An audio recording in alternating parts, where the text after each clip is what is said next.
யாரு காஜி? பிட்டு படம் கிளாமரா இருக்கு அப்படிலாம் கிரிட்டிசைஸ் பண்றாங்க. எல்லாரும் இல்ல. நான் காசி ரோல் தான் பண்ணிருக்கேன். நான் காசி கிடையாது.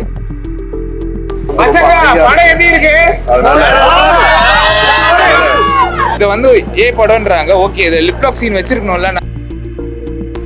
நாங்க சன்னி லியோனா நீங்க ஷக்கீலா. எப்பாடே நீங்க எடுக்காத படமா உங்க காலத்துல? எனக்கு தெரியாது, தெரியாம தான் கேக்குறேன். யாருன்னு போய் பார்த்தா நம்ம எஸ்டிஆர் ஃபேன்ஸா கூட இருக்காங்க. நாங்க சன்னி லியோனா நீங்க ஷக்கீலா. நீங்க வேற எங்க 8 வந்தது? எல்லாம் தியேட்டருக்கு போனா தூக்கி வச்சு தலைவா வாழ்ந்துருக்க தலைவா இதே மாதிரி இன்னொரு படத்தை பண்ணு வந்து உனக்கு கோயில் கட்டுறோன்றானுங்க. வீடியோலாம் என்கிட்ட இருக்கு. ஏற்றெல்லாம் இல்லம்மா. எவ்வளோ பாசிட்டிவா போயிட்டு இருக்கு படம். என்ன சொல்றது, ஒர்க் ஹார்ட், இக்னோர் நெகட்டிவிட்டி. நான் என்ன நினைச்சா பார்த்தேன் இந்த படம் வந்து ஹிட் ஆகும், தியேட்டர்ல வந்து இவ்வளோ கலெக்ஷன் எடுத்துட்டு இருக்கோன்ட்டு. அடுத்தடுத்து எனக்கு நிறைய ஆப்பர்ச்சுனிட்டிஸ் வருது. எதிர்பார்க்காத ஒரு வெற்றி இது. ரொம்ப நன்றி. இந்த படம் பார்த்த ஆடியன்ஸ்க்கு ரொம்ப நன்றி. என்னைக்குமே இந்த நன்றி கடன் வந்து நான் மறக்க மாட்டேன். இங்க கொஞ்சம் கஷ்டம் தாங்க. சினிமான்றது ஒரு கஷ்டமான இடம் தான். நம்மளுக்கு வந்து வளர்ந்தவங்க அதிகமா வளரணும், அது யாருக்குமே வந்து உறுத்தாது. வளர ட்ரை பண்றவங்க வளரக்கூடாது அப்படின்னு வந்து நிறைய பேருக்கு வந்து உறுத்துது. நிறைய ஆக்டர்ஸோட ஃபேன்ஸ் இருப்பாங்கல்ல, அவங்கெல்லாம் வந்து இவன் வேற இப்படி அசிங்கமாலாம் கமெண்ட் பண்றாங்க. யாருன்னு போய் பார்த்தா நம்ம எஸ்டிஆர் ஃபேன்ஸா கூட இருக்காங்க. நானே பெரிய எஸ்டிஆர் ஃபேனு. அடப்பாவீங்களா, என்னடா என்னையே வந்து இப்படி திட்டுறீங்க அப்படின்ற. எங்க அவர் எங்க, நான் எங்கங்க?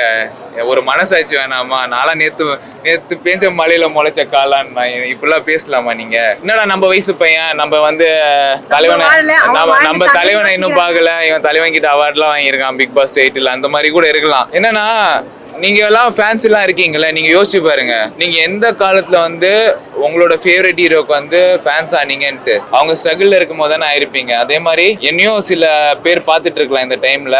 ஓகேவா, அவங்க எனக்கும் வருவாங்க. ப்ரோ 2K கிட்ஸ்லாம் ஃபன்னு ப்ரோ. நீங்க நினைக்கிற மாதிரிலாம் இல்லை ப்ரோ. அவங்களாம் நம்மளை விட ரொம்ப தெளிவானவங்க. நானே ஒரு 2K கிட்டு தான் ப்ரோ. 95க்கு அப்புறம் பார்ன் ஆனவங்க எல்லாம் 2K கிட்டு தான் ப்ரோ. அவங்களாம் ஜாலியாக தான் ப்ரோ இருக்காங்க லைஃப்ல. யாரு காஜி? பூமர்ஸ் எடுவா 2K கிட்ஸ் காஜி? எப்பாடே நீங்க எடுக்காத படமா உங்க காலத்துல? எனக்கு தெரியாது, தெரியாம தான் கேக்குறேன். என்ன மாதிரிலாம் படம் எடுத்திருக்கீங்க பூமர்ஸ்? என்ன மாதிரிலாம் படம் எடுத்திருக்கீங்க? அதெல்லாம் யோசிச்சு பாருங்க. நாங்க சன்னி லியோனா நீங்க ஷக்கீலா. அவ்வளவுதான். அடிச்சு காட்டு, எது பெருசுன்னு அடிச்சு காட்டிடுமே, அவ்வளவுதான். அப்படிதானே? எங்க பூமர்னா இந்த வேர்ல்டு வாருக்கு அப்புறம் வந்து எல்லாரும் எங்க பூமர்னா பூமர் தாங்க. வேர்ல்டு வாருக்கு அப்புறம் எல்லாரும் வந்து அந்த டைம்ல வந்து யாராலையும் இன்டர் கோர்ஸ்லாம் பண்ணிக்க முடியல. வேர்ல்டு வார் முடிச்சுட்டு வந்தோடனே எல்லாரும் செம்ம எப்படி சொல்றது, ஃப்ரீயா இருந்தாங்க, வேலை இல்லாம இருந்தாங்க, பீஸ்ஃபுல்லா இருந்தது உலகம். அப்போ இன்டர் கோர்ஸ் பண்ணவங்களுக்கு பிறந்தவங்க தான் பூமர்ஸ். இதுதான் ஓப்பனா சொல்ல போனா அவங்க தான் பூமர்ஸ். அதாவது 1950, 60ஸ்ல பிறந்தவங்க, 90s மேல பிறந்தவங்க 90s கிட்டு, 95க்கு அப்புறம் பிறந்தவங்க 2K கிட்டு. அவங்க தெளிவா 2K கிட்டு ஜென்சிலாம் தெளிவா தாங்க இருக்காங்க. அவங்களுக்கு வந்து நம்மளுக்கு வந்து ஆக்சஸ் கிடையாது. நான் வளரும் போது எனக்கு வந்து இன்டர்நெட்டோ ஸ்மார்ட் போனோ கிடையாது. நாங்கெல்லாம் வந்து ஒரு 3 மாசம் வெயிட் பண்ணோம் பிஎஸ்என்எல் கனெக்ஷன் கிடைக்கிறது இவங்க வயசுல. இப்பெல்லாம் இவங்களுக்குலாம் பிறந்த உடனே கையில வந்து டேப்லெட்லாம் கொடுத்துட்றாங்க. தேர் more intelligent then we were இல்லையா? அவங்களுக்கு வந்து அவ்வளோ நாலேஜ், அவ்வளோ இதெல்லாம் கிடைக்குது. என்னதான் எங்க காலத்துல நம்ம பெருமை தட்டிக்கிட்டாலும் நம்மளை விட அவங்க அறிவாக தான் இருக்காங்க. அது ஏன்னா நம்மளுக்கு அடுத்த generation of course they gonna achieve more than what we did இல்லையா? நான் சொல்றேன், இந்த காலத்துல பசங்க வந்து செக்ஸ் தானே அப்படின்னு வந்து பார்த்துட்டு கடந்து போயிடுறாங்க. ஆனா அந்த காலத்துல இருந்தவங்களுக்கு வந்து அது வந்து ஒரு பெரிய விஷயமா அது வந்து தெரியுது. அது வந்து அந்த காலத்துல எங்க டைவர்ஸ் பண்ணிட்டு இன்னொரு கல்யாணம் பண்றதே தப்புன்னு தான் நாங்க சொல்லிட்டு இருந்தாங்க. இப்போ ஓரணை சேர்க்கையும் தப்புன்னு தான் சொல்லிட்டு இருந்தாங்க. அந்த மாதிரி நிறைய விஷயங்களை வந்து ஸ்டீரியோடைப் பண்ணி வச்சிருந்தாங்கல்ல. அதாவது ஆண்கள் எத்தனை கல்யாணம் வேணா பண்ணிக்கலாம், பெண்கள் வந்து ஒருத்தனுக்கே நீயே தெய்வம், நீயே கணவன் இருக்கணும்லாம் தானே எக்ஸ்பெக்ட் பண்ணாங்க. இவன் குடிகாரனா வீட்டில் வந்து போட்டு இன்னொரு அப்பாட்டியை வச்சுக்கிட்டு அடிக்கும் போது கூட கணவனுக்கு வந்து உண்மையா இருந்தானே அந்த பொண்ணு வீட்லயே ஃபோர்ஸ் பண்ணுவாங்க. இது எவ்வளோ பேர் இப்போ பார்த்துட்டு இருக்க லேடிஸ்க்கு கூட நடந்திருக்கலாம். இதெல்லாம் நான் பார்த்து வளர்ந்துருக்கனால நான் சொல்றேன். ஓகேவா? அதையே நம்ம இப்போ ஃபாலோ பண்ண முடியாதுல்ல. Make divorce normal. இப்போ ஒரு தப்பு பண்றவனோட எப்படி வாழ முடியும்? இப்போ தப்பு பண்ற ஒரு ஒய்ஃப் கூட நீங்க வாழ்வீங்களா? அதே மாதிரி தானே தப்பு பண்ற புருஷன் கூட அவங்க வாழ முடியாது. Make it normal. பிடிக்காத ஒருத்தவங்க கூட எப்படிங்க பெட் ஷேர் பண்ணிக்க முடியும் லைஃப் லாங்? எப்படி லைஃப் ஹாப்பியா இருக்கும்? இதெல்லாம் பூமரோட காலத்துல வந்து சகஜமா இருந்தது இல்ல, இப்ப சகஜமா இல்ல. காசி பண்ணது எப்படி ரைட் ஆகும்? என்ன கேவலமான கேள்வி இது. இல்ல என்ன கேள்வி இது? காசி பண்ணது எப்படி ரைட் ஆகும்? நான் காசி ரோல் தான் பண்ணிருக்கேன், நான் காசி கிடையாது.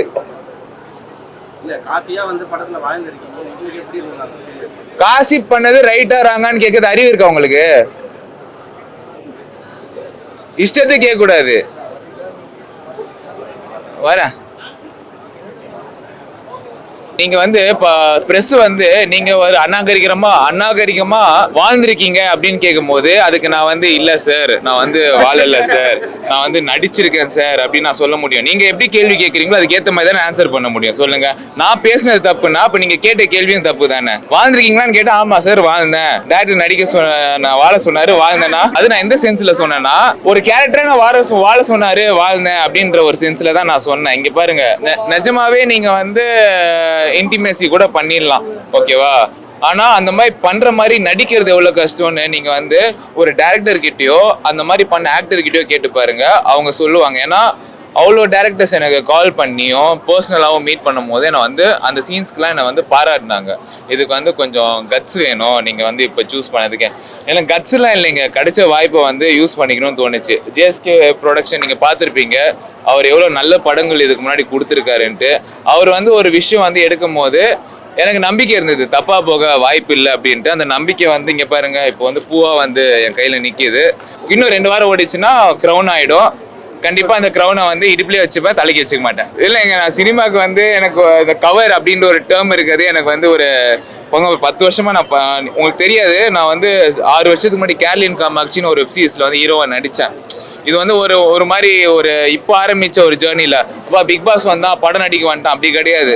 பிக் பாஸ்க்கு முன்னாடியும் நாங்கள் ஸ்ட்ரகிள் பண்ணியிருக்கோம், அது வெளியே தெரியாது, சரிங்களா? அவ்வளோ வருஷம் கழிச்சு இப்போதான் ஒரு போன வருஷம் தான் எனக்கு கவர்னு ஒரு மேட்ரு இருக்குன்னு தெரியும். கவர்னா அதாவது நன்கொடை அப்படி வச்சுக்கலாம். அதை கொடுத்தா நல்லா பேசுறாங்க, கொடுக்கலன்னா தப்பா பேசுறாங்க. நம்ம கிட்ட இல்ல, நம்ம கொடுக்கல, சம்பாதிச்சதுக்கு அப்புறம் கண்டிப்பா கொடுப்பேன். ஃபிட்னஸா எல்லாருமே இதை இப்போ வந்து நம்ம இப்போ ஏதாவது நான் பேசிட்டேன், இவன் பிளே பாய்ன்ற மாதிரி நம்மள பேசுறானுங்க, குடிகாரன்ற மாதிரி பேசுறானுங்க. நான் ஒன்னு கேட்கறேன், தயவு செஞ்சு கேட்கறேன். ஏன்னா நீ எவ்வளவு பேர் ஜிம்முக்கு போறீங்க, டயட் ஃபாலோ பண்றீங்க, உங்களுக்கு 6 பேக் இருக்கா? அதை தாண்டி ஒரு விஷயம் பண்ணும், எவ்வளவு டெடிகேஷன்.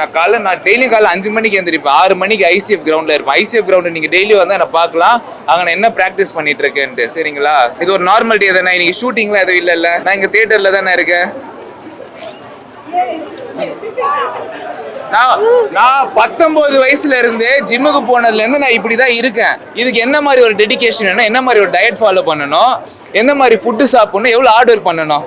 இல்லைன்னா ஸ்டெராய்டுன்னு வாங்க. 10 வருஷமா ஒருத்தர் ஸ்டெராய்டு எடுத்தா அவரோட ஃபேஸ்ல வந்து ஆக்னே எப்படி இருக்கும், பிம்பிள்ஸ் எப்படி இருக்கும், அவன் ஃபேஸ் எவ்வளவு ரஃபா இருக்கும். கரெக்ட் தானே? நீங்க பாத்திருக்கீங்களா? பாடி பில்டர்ஸ் எடுக்கிறேன்னு ஓப்பனா ஒத்துக்கிட்டவங்க ஃபேஸ்லாம் பாத்திருக்கீங்கல்ல? Everything has a side effect இல்ல. இந்நேரத்துக்கு நான் போய் சேர்ந்துருக்கணும் அப்படிலாம் பாத்தீங்கன்னா. அதாவது ஒரு விஷயத்தை அக்செப்ட் பண்ணி பாராட்ட மனசு இல்லாதவங்க தான் கிரிட்டிசைஸ் பண்ணுவாங்க. இந்த படத்துல வந்து பிரஸ் மீட்ல வந்து இது போட்டுட்டேன், ஜாக்கெட் போட்டுட்டேன், சரிங்களா? அதுக்கு சட்டை போடல. காரணம் என்ன தெரியுமா? ஜாக்கெட் கொஞ்சம் டைட்டா இருந்தது, அதனால உள்ள வந்து சட்டை போட்டா இன்னும் டைட்டா இருக்கும் அப்படின்றதுக்காக போடல. அது நல்லா இருந்தது என்னை பொறுத்த வரைக்கும். அதுல வந்து நெஞ்சு வரைக்கும் தெரிஞ்சது. அதுக்கு வந்து இது ஒரு ஸ்டைலா சட்டை போடுறான்றாங்க. அதாவது ஒரு ஹீரோ வந்து படத்துல சட்டையை கட்டிட்டு ஃபைட் பண்ணா கிளாப் தட்டுறீங்க, சட்டையை கட்டிட்டு கிஸ் பண்ணாலும் கிளாப் தட்டுறீங்க. ஒரு பிரஸ் மீட்ல ஒருத்தன் ஃபிட்னஸை காட்டுறதுல என்ன தப்பு இருக்கு சொல்லுங்க? அதுல வந்து என்ன நீங்க ஆபாசத்தை பார்த்துட்டீங்க, இல்ல ஒரு டிஸ்ரெஸ்பெக்ட்ஃபுல்லான ஒரு ஆட்டிடியூட பார்த்துட்டீங்க? ஃபேஷன் ஒன்று இருக்குல்ல, அந்த துறையிலேருந்து தான் நான் வரேன். அதை ஃபாலோ பண்ணுறதுல என்னங்க தப்பு இருக்கு சொல்லுங்க? நான் பண்ணுற ஒரு விஷயம் உங்களை பர்சனலாக அஃபெக்ட் பண்ணாலோ ஹர்ட் பண்ணாலோ இல்லை நம்ம கலாச்சாரத்தை வந்து கெடுக்கிற மாதிரி ஒரு விஷயம் பண்ணாலும் நீங்க வந்து கண்டிப்பா குரல் கொடுக்கலாம், அதுக்கு அகேன்ஸ்டா நீங்க பேசலாம். இப்போ நான் ஒரு படம் நடிச்சிருக்கேன்னா இந்த படம் வைரலா போதா, இந்த படத்தோட மெசேஜை நீ வந்து உள்ள வாங்கிக்க மாட்டீங்க. என்னால படம் வந்து இந்த சீன் நடிச்சனால இந்த படம் போது பாக்குறாங்க, எல்லாரும் தானே பாக்குறாங்க, இல்ல பெண்களும் பாக்குறாங்க ஆண்களும் பாக்குறாங்க. ஆனா மெசேஜ் போய் சேர்ந்துருதா? இப்போ எவ்வளவு லேடிஸ் வந்து சொல்றாங்க இந்த படம் பார்க்க வேண்டிய படம் அப்படின்ட்டு, அந்த மெசேஜ் போய் கன்வே ஆயிடுது இல்ல? இந்த மெசேஜை கன்வே பண்றதுக்காக தான் அந்த சீனை நாங்க வச்சோம். நாங்க வந்து வாங்க, நாங்க ஒரு கருத்து சொல்றோம் இந்த படத்துல, இந்த கருத்தை வந்து கேளுங்கன்னா, கருத்து சொல்ல 1000 பேர் இருக்கான், அவன் கருத்து நான் எதுக்கு வந்து கேட்கணும் தானே கேட்பாங்க. கரெக்டா? இது வாஸ்தவமா பேசலாமே, அதுக்காக தான் இந்த சீன் வச்சோம். பிளஸ் இந்த சீனை வந்து அவ்வளவு ஆக்வர்டா இல்ல.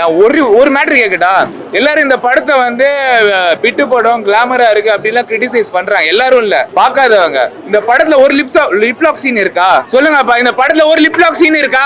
நான் பண்ணல. ஏன்? அது நடிப்பு. லிப்லாக்னா நான் வந்து நிஜமா இன்டிமேசி பண்ணணும், அதனால நான் லிப்லாக் சீன் பண்ணல. இதை கேட்டா யார்கிட்ட பதில் இருக்குமா? இருக்காது. உங்களுக்கு புரியுதா? இதை வந்து ஏ படம்ன்றாங்க, ஓகே இது லிப்லாக் சீன் வச்சிருக்கணும்ல, நாங்க வந்து இந்த மாதிரி தான் படத்தை புஷ் பண்ணணும்னா இல்லைங்க, நாங்க இன்டிமேசி மாதிரி நடிச்சிருக்கோம். பிக் பாஸ்ல இருந்து சுரேஷ் தாத்தாவும் தாமரை அக்காவும் கால் பண்ணாங்க, வேற யாரும் கால் பண்ணல. நான் எதுவும் எதிர்பார்க்கறதும் இல்லைங்க. நான் ஃபர்ஸ்ட் டே ஃபர்ஸ்ட் ஷோக்கு நானும் கூப்பிடல. படம் நல்லா போயிட்டு இருக்கு, சப்போர்ட் பண்ணுங்க. சின்ன படம் இன்னைக்கு வந்து இவ்வளோ பெரிய ஒரு வரவேற்பு கிடைச்சிருக்கு அப்படின்னா மீடியா உங்களோட சப்போர்ட் ஒரு ரொம்ப முக்கியமானது. 2வது வாரத்தில் தொடர்ந்து இவ்வளோ ஆடியன்ஸை ஹோல்ட் பண்ணிட்டு இருக்கோம். இது மேலும் இன்னும் கூடுதலாக தான் வரும்னு நம்புறோம். அதுக்கு சப்போர்ட் பண்ணுங்க. Thank you guys. நீங்க வந்து நான் பேசினதை வந்து கரெக்டா போடுங்க, கட் பண்ணி கீழே வந்து இங்க கை வச்சிருக்கிறதுலாம் போட்டுறாதீங்க. கான்டெக்ஸ்ட் வேறையா இருக்கு, பதில் வேறையா இருக்கு. ஓகேவா? Keep supporting. ஓகே, நான் நல்லா சம்பளம் வாங்கும்போது கண்டிப்பா கவர் கொடுக்குறேன். பசங்க படம் எப்படி இருக்கு? வேற கேள்வி இல்லையா? கான்ட்ரவர்சி ஏதாவது கேட்க மாட்டீங்களா? நானா பிக் பாஸ்ல விடாத வாயா நான் இப்ப விட்டுற போறேன். இல்ல புரியல எனக்கு. தேங்க்யூ. எதிர்பார்க்கவே இல்ல. யார் வாங்கிட்டு வர சொன்னா? நீங்க ப்ரொடியூசர்லாம் சொல்லல. நான் வாங்கி தேங்க்யூ. உங்க பேரு? ஓ Nithya. Okay, thank you Nithya, thank you. இப்போ நான் வாய் விடணும்னா பிக் பாஸ் நிறைய வாய் விட்டுருக்கேன். எனக்கு கோவம் வரும் தவிர்த்து கஷ்டப்படுத்துற மாதிரியும் இழிவாகவும் நான் வந்து பேச வாய்ப்பே இல்லை. ஏன்னா நானே ரொம்ப கஷ்டப்பட்டு தான் வந்திருக்கேன். கோவம் நம்ம வந்து எப்பயுமே நம்மளுக்கு மேலே இருக்கவங்க கிட்டயும் தப்பு பண்றவங்க கிட்டயும் தான் காட்டணும்.